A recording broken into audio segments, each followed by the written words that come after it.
Welcome everybody to the league. The mic is working now. Fucking hell. Oh god. Let's redo this shit. And anywho, so it's the divisional round, and I'm gonna try and remember what the hell I said the first time. If not, whatever. Let's recap last week. So the Rune Dogs took down the Cavs by 16 points and to advance them in the Phantom First tournament. They will go on to play the Miami Cartel. More on that later. The Heaters took down the LA Finesse by 11 points. Big game for the Heaters because they're really going to need to win out to get this Phantom First because, as I talked about in the first video that was muted, the Heaters do not have a first round pick this year, and they don't have a pick until the middle of the second round, and they've got the Mothman pick in the second round, and then they also have the Dumpster Fire pick in the second round as well. So this team they would really like a first round pick, even though it's the Phantom First. So it's kind of is it a late first or is it an early second? Whatever. But they're really going to need that to, beefing up this team just a little bit more. But they have got a pretty good shot at doing so, as they've got the Tiananmen Square Tanks this week after this win against the Finesse. Since the Finesse and the Cavs have been knocked out of the, I guess, bottom bracket, well, we already knew the the draft order for the first 6 picks anyways. Tanks got number 1, Cartel got number 2, Heaters got number 3, Rune Dogs got pick 4, Cavs got number 5, and the Finesse have pick 6. In the real tournament, the Quailmen beat the Mothmen by 2 touchdowns, 136 to 122, to move on in the playoffs. How many saw Dan going on to the divisional round in the playoffs? Not me. I think I said Dan was going to win the Phantom First pick because I found that old video on my computer from about 4 months ago where we predicted what was going to happen in the season. I said Dan was going to get Phantom First. Not happening. And I said that the dark horse was the Heaters. Didn't happen. But that's okay. So since the Mothmen got eliminated, they have the number 7 pick in the upcoming draft. The Tiger Sharks took down the Vietnam Voyagers by exactly 9 points, pretty much on the back of a Kyle Pitts Can you break out 5 years into the fucking league? I mean, 5 years in the league. He finally does his thing in the playoffs, though. So big time, and he's looked pretty damn good of late. They're going to need him to keep that shit up if the Tiger Sharks want a chance to advance and win the championship gold this year for the first time in franchise history. They're definitely looking for that. With that loss, the Vietnam Voyagers have secured the number 8 pick in the upcoming draft. Looking back, though, on some of these other teams here, and you know what? Hold on. Let's just get into this week's games, I guess. As you can see from the screen here, there's only 4 teams left. 3 of them are from the South. You got league leading Charleston Trolls, South winning as well, and the French Quarter Quailmen and the Tampa Bay Tiger Sharks taking on those wild card spots there. And you have the Columbia Dumpster Fire, the only team still standing in the East. And every team from the West has been eliminated. Only one of them got into the playoffs anyways. But yeah, all of the West is gone. So this has pretty much been the worst the West has looked in a few years. And the South, they've never looked better. So maybe a little bit changing of the tides here in the league this season. But, it's nice to see. It sucks, but it is nice to see some different teams getting in there, some different matchups. And we're going to see what's going on. Into the first matchup though, and we're gonna dive into some draft pick shit here as well. You got the Long Island Room Dogs at the Miami Cartel. Right now, the Room Dogs are up 45-13 here. I think it's in the second quarter for this one, and Vegas has got the Room Dogs winning this one by 36 points. So I definitely still see that happening. I really don't think the Cartel are going to do much, especially with Shadur Sanders starting at quarterback for them this game. It looks like I would be putting in C.J. Stroud if I were the Cartel, but whatever.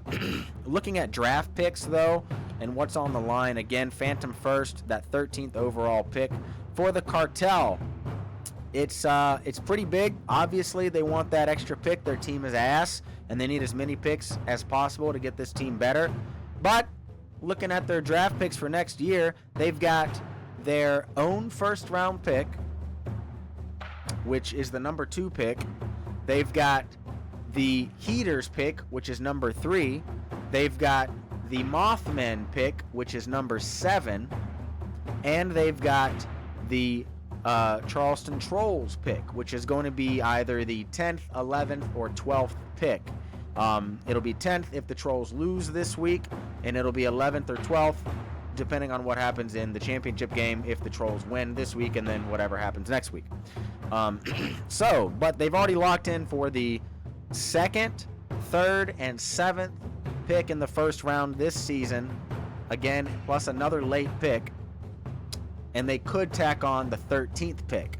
That would be fantastic for this squad, as they don't have their own 2nd, but that's okay. They've got the Trolls 2nd, they've got their own 3rd, they've got some extra 4ths. So this team is set up pretty well for the draft next year. 2027 drafts look kind of shitty. They've only got 3 picks, almost all from other teams. But then in 2028, they've got a plethora of extra picks as well. So this team, even with all of these draft picks upcoming this year, they've got a lot in the chamber as well. So expect, the Cartel to finally start looking a little better over the next few years. Maybe not next year unless they really hit on all those picks, but they should be at least competitive next year, as early as next year. For the Room Dogs, again, they have the number 4 pick in the upcoming draft. However, there is no however. They have that pick. So they have the number 4 pick, but again, Mandy's not really known for trading her draft picks. She usually kind of keeps her own and just builds her team through her own picks. But she does have an extra 3rd and an extra 5th from the Finesse and the Voyagers respectively, and she's got the Finesse's first in 2027. And then the rest is chalk. So, the Room Dogs wouldn't, you always take an extra early pick, but they're not going to be hurting too bad without it, because I feel like the Room Dogs are still right there. They're still a very good team. They just didn't play very well this year and just had not bad luck, but just couldn't put it all together on any given week.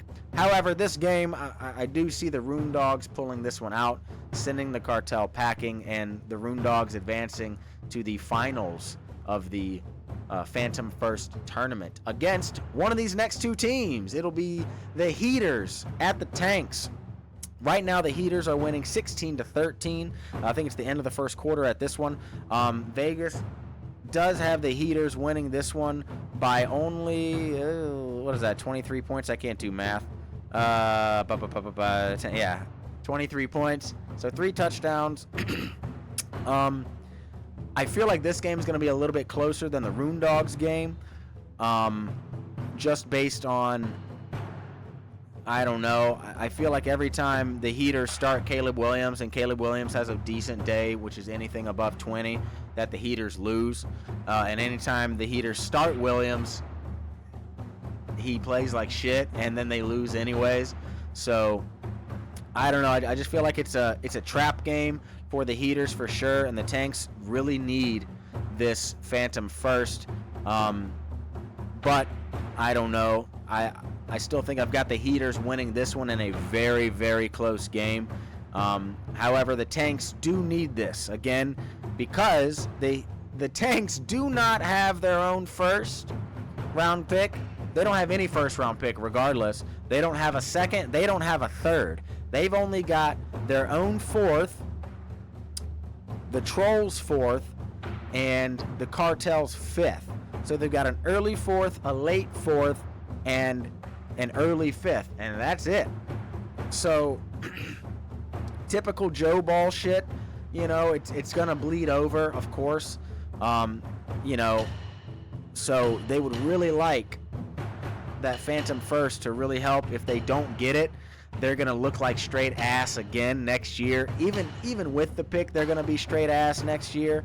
But I don't think they mind. I think they knew this is a long rebuild coming in, and they've made a hell of a lot of moves, because in 2027 the Tanks have their own first. They've got the Cartel's first, which is probably going to be fairly early, and they've got the Cavs first, which could be early, could be late. We don't really know what the hell's going on with the Cavaliers right now.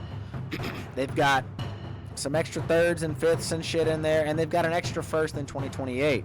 Not an extra first, they have a different first. But so this team is, you know, it's going to be bad for at least another 365 days. But in 2027, look for this team to get a little better. But of course, they want that Phantom first. For the Heaters, let's see, what do they got? They don't have a first round pick either. They've got the Mothmen. I keep on wanting to say the Smeagol's. They keep on gotten. I can't speak English. They have the Mothmen second. That's all they've got. So a mid-second rounder for the Heaters. So they need this Phantom first to break up in there. They do have the Dumpster Fire second as well. So they've got, you know, a mid and a late second rounder, but that is not enough, I don't think, to really push this team to the next level, unless they really start playing well, and if they start starting the right guys, you know what I mean? But I think they're going to get there just barely. I think the Heaters are going to pull this one out by less than 6 points here in China. On to the real matchups, though. The divisional round matchups. We got the Tampa Bay Tiger Sharks at the Columbia Dumpster Fire, the reigning champions. And right now the Dumpster Fire are up 10-8. I think this one's in the first quarter as well. Sorry guys, I just got back from the beach and the salt is like all up over my glasses and in my eyes and shit. And the beach always makes you a little tired, doesn't it? But yeah, they're up 10-8 right now, and Vegas has got the Dumpster Fire winning this one by 3 touchdowns. But I don't know. I'm feeling, you know, yeah, Rico fucked up by not starting Stafford. Yeah, it was against Seattle, which is a tough defense, and Mayfield's been playing okay. And they're playing Carolina, but Carolina's had an okay defense. I don't know. Stafford's been playing fantastic lately. He was the number 3 quarterback before this game started and ended, and he's been playing pretty damn well. Yeah, had some minor games at, you know, 11 or 12 points, but Mayfield hasn't been playing all that better. He's been sitting around that 13, 11, 15 mark pretty much since, hell, week 5. You know, he hasn't scored above 23 points in 10 weeks. So I guess they're trusting him in the playoffs. He did put up 19 last week against Atlanta, but they're playing Carolina. We don't know how they've done against Carolina this year, since they got to play Carolina twice at the end of the season here. Last year against Carolina, how did they do? He put up 35 last year against Carolina late in the season, but only 8 in the first game at Carolina. Are they playing in Carolina or at home? They're in Carolina, so I don't know. It's a risky play by the Tiger Sharks, but you got to risk it to get the biscuit. However, I feel like at some point you got to realize that Matthew Stafford sitting on your bench is not a good idea. I think that may come back to bite him in the ass, but I do think this game will be closer than this 3-touchdown spread that Vegas has got them at. You know, I don't know. Dumpster Fire are definitely beatable this year, and I really think it's got to come down to Mike Evans, right? Because I mean, he put up how many points last week? 17, pretty good, and he only played like half the fucking snaps, but he came in and put up a shitload. So they might force feed his ass again, and look for him to get some actual touchdowns. He's only got one on the entire season. Yeah, he hasn't played most of the season, but he's only got one in 4 games, which is still unlike Mike Evans. So who knows? He could put up some monster numbers. Could be Kyle Pitts again. I doubt it, but it could be Kyle Pitts again. But I still think the Dumpster Fire may be a little too much for the Tiger Sharks to handle, especially at home. Give me the Dumpster Fire by, 10 points in this one. Matchup number 4. The other divisional round matchup. We got the French Quarter Quailmen at the Charleston Trolls. 2 South teams duking it out here. The Trolls, again, best team in the league. Only have 1 loss on the season, and that was by fucking 2 points. Right now, the Trolls are up 31-7 in the second quarter here. Kenneth Walker had a fantastic game for them already, 25 points. Vegas has got the Trolls winning by 12 points. And if we look back to week 14, just 2 weeks ago, these 2 teams played, the Quailmen versus the Trolls. The Trolls won 128-116, 12 points. So Vegas is kind of looking at that and saying, is it going to happen again?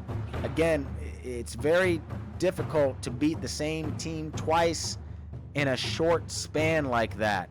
If we go all the way back to the beginning of the year when these 2 teams played, I think it was week 3, the Trolls beat the crap out of the Quailmen, 153-114. So about 40 points that they beat them by. The Quailmen brought it a little bit closer in week 14. So beating a team 3 times in 1 year is very difficult. But I obviously think this game is going to be closer. Not than what Vegas says, but it's not going to be a 30-point spread. Could it be 12? Sure. The Trolls are up by 24 right now. The only thing that is not making me want to pick the Quailmen is that the Quailmen are starting Justin Herbert over guys like Bo Nix and Joe Burrow.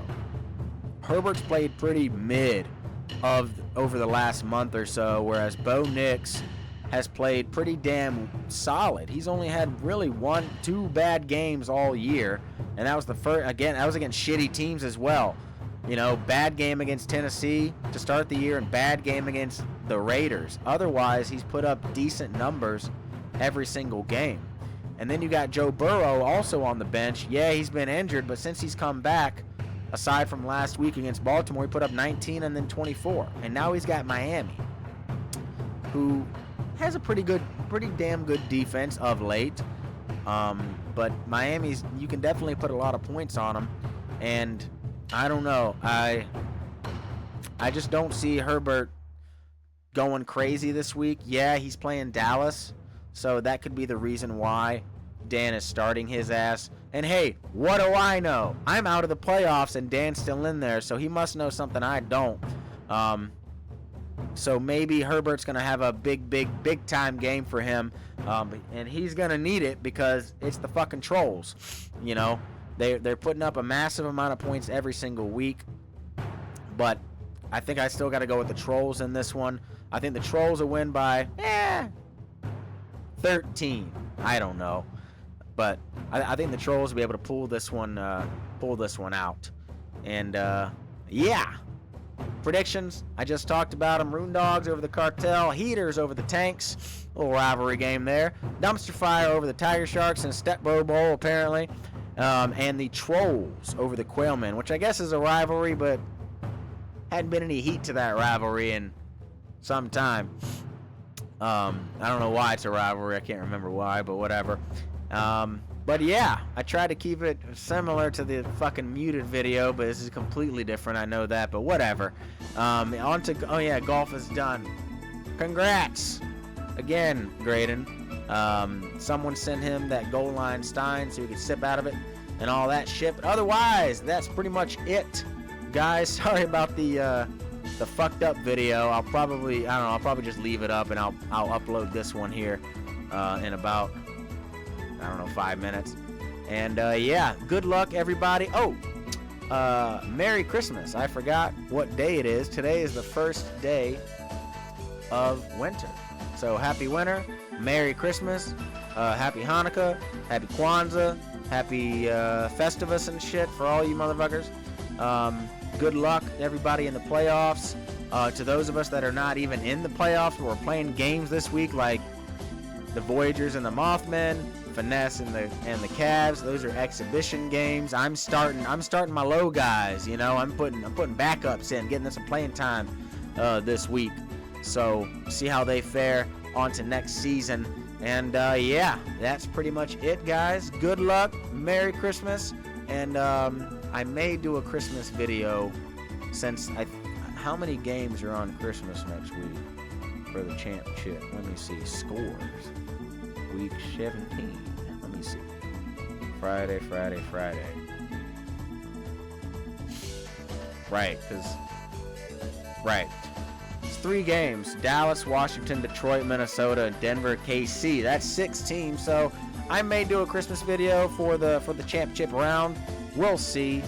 You know, I might be, I don't know. That's Christmas night for me. So hell, I might be drunk or something. I don't know. I got the day off. So we'll see. I don't know. If anyone wants one, let me know and I'll try to put one out. If not, I'll probably put it out at the same time next week anyways. All right, whatever. I'm going to get the fuck out of here. Good luck, everybody. Again, Merry Christmas. If I don't see you, good luck and K-bye and stuff.